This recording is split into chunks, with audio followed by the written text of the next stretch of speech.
আমাদের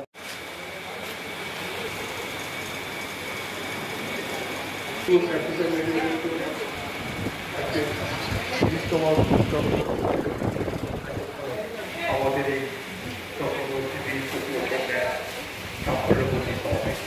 সকলের প্রিয় রক্তদান আন্দোলনের একজন শ্রেষ্ঠা মাননীয় ডিয়াসিস মীনা পুরোহিতজি ভালোবাসেন উনি প্রতিভা।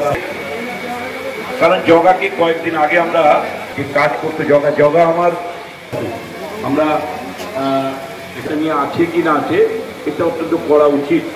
যদি না করে সে বিরাট বড় ভুল করে। মাননীয় ডিয়াসিস এটা বলা দরকার, বিয়ের আগে রক্ত পরীক্ষা করবে, শিশুজির পুষ্টি বিচার করা দরকার, রক্তর বিচারটা করা দরকার।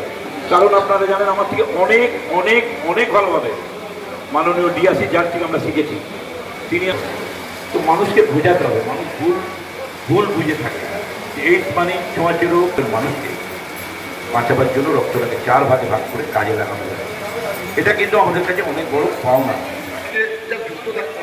আমার 10 তারিখ 10ই আগস্ট আমি একটা ব্লাড ডোনেশন করছি স্যার, নিয়ে আমি প্রথমেই রোজুদুলালের সবাইকে জানাই যে 10 তারিখ অতি অবশ্যই আমাদের ওখানে আসবেন। ব্লাডে নিয়ে কিন্তু রক্তে কিন্তু মানুষের শরীরে ইমপ্রুভ করা যায়, এটা একটা বড় কথা।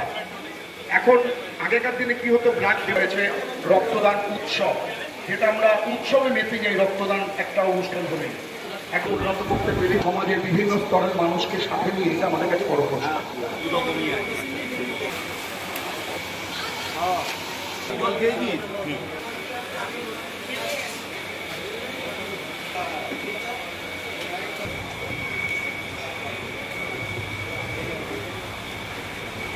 যাওয়ার সময়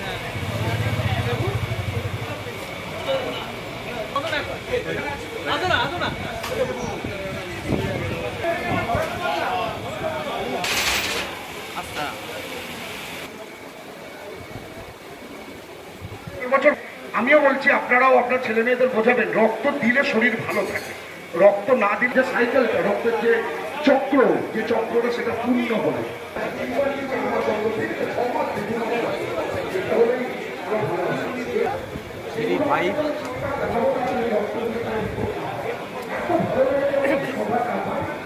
আমরা কিন্তু আর ছড়িয়ে দেবো না। এই সচেতনতা যখনই আমরা এটা বলার জন্য সব জায়গায় আমরা গিয়ে এখন ধন্যবাদ দাদাকে, এই সমাজ থেকে অসংখ্য ধন্যবাদ, দেবুকে অসংখ্য ধন্যবাদ। এতক্ষণ ধরে আপনাদের সাথে কণ্ঠ মিলিয়ে যাচ্ছেন এবং আপনাদের এক একটা করে ইনফরমেশন দিয়ে যাচ্ছেন, তাকে ধন্যবাদ। ধন্যবাদ সবার আগে যাদের দেওয়া উচিত সবার শুনেছে। আমাদের কিন্তু আজকে এই ইনস্টিটিউটের আসল হিরো হচ্ছে, আমরা তো দিতে পারছি না, কিন্তু আজকে যারা রক্ত দিচ্ছে, আমার বাগবাজার রঙ্গমঞ্চ, আমার নিজের নাটকের গ্রুপ, 10ই আগস্ট আমার ব্লাড ডোনেশন, অতি অবশ্যই আপনারা আসবেন। আপনাদের ক্লাবের পক্ষ থেকে যারা শুনছেন তারা আজকে আরো উপকৃত হবে, আপনাদের মূল্যবান বক্তব্য আমাদের সামনে রাখবেন সমাজকে সচেতন করার জন্য। সবাইকে ইনভিটেশন দিয়ে গেলাম।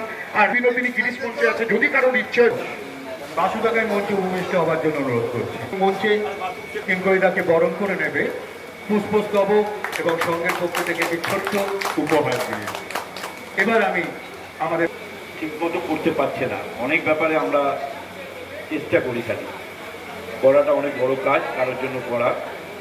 তাই দেবুকে বলবো এবং বাসুকে যোগাযোগ রাখবো। প্রত্যেকের বলা উচিত যে বাসু রয়েছেন মন, যারা এসেছিলেন শুনলাম, তো ওনার সঙ্গে আমার দেখা হয়েছিল ওখানে। তার জন্য আমি দেরি হলো, ক্ষমা প্রার্থী। আপনারা প্রত্যেকে জানেন আগে আমাদের পৃথিবী ছেড়ে চলে গেছেন স্বামী শিবানন্দ মহারাজ, যিনি 129 বছর বেঁচে ছিলেন এবং 129 বছর বাঁচার কয়েকদিন আগে অব্দি, উনি হসপিটালে ভর্তি হওয়ার কয়েকদিন আগে অব্দি মানুষের জন্য কাজ করতেন। অদ্ভুত। মানে এটা হচ্ছে ব্রজদুলাল ইউথ অ্যাসোসিয়েশন, তার রক্তদান শিবির। এটা আমার পাথুরিয়াঘাটা স্ট্রিটের পাথুরিয়াঘাটা স্ট্রিট, মানে এটা ব্রজদুলাল স্ট্রিট। এবং এই বছরের যে রক্তদান শিবির, এটা অত্যন্ত পুরাতন এদের কর্মসূচি। এখানে খুব সুন্দর একটা মেডিকেল ইউনিট চলে, বিনা পয়সায় চিকিৎসা, অত্যন্ত বিখ্যাত ডাক্তারও। এই পরিষেবা মানুষের জন্য, এই মানবিক পরিষেবা, তাতে আমরা আসি প্রতি বছর, আমরা গর্বিত বোধ করি। আজকে রক্তদাতাদের সঙ্গেও পরিচয়, রক্তদান যারা করছেন তাদের সঙ্গেও পরিচয় হয়ে ভালো লাগলো। এবং ব্রজদুলাল ইউথ অ্যাসোসিয়েশন যে অক্লান্ত পরিশ্রম করে, কারণ একটা প্রোগ্রাম এই বৃষ্টির মরশুমে সুন্দর করে তৈরি করা, তার সাথে সাথে তাদেরকে এই যে রক্তদাতারা যারা উপস্থিত হয়েছে তাদেরকে নিয়ে এসে তাদেরকে যত্ন করছে, সবটাই নিয়ে অত্যন্ত যেটা বলে পাড়ার প্রোগ্রাম না, একটা পরিবারের প্রোগ্রাম। আর এই রক্তটা যাবে কোথায়? ব্রজদুলাল তো আর রক্ত রাখবে না, ইউথ অ্যাসোসিয়েশন তারা এই রক্তটা সমাজের সেবার জন্য নিয়োজিত করছে। আমি মনে করি অত্যন্ত মহতী উদ্যোগ এবং আমি প্রাউড ফিল করি তাদের নিয়ে। ভালো থাকুন, সচেতন বাংলা, এটাই বাংলার প্রকৃত চিত্র। আপনি চুপচাপ দেখবেন কত পজিটিভ কাজ হয়ে যাচ্ছে চারদিকে, এই জন্যেই সমাজ ভালো আছে। তাদেরকেও অনেক শুভেচ্ছা এবং অভিনন্দন জানাই।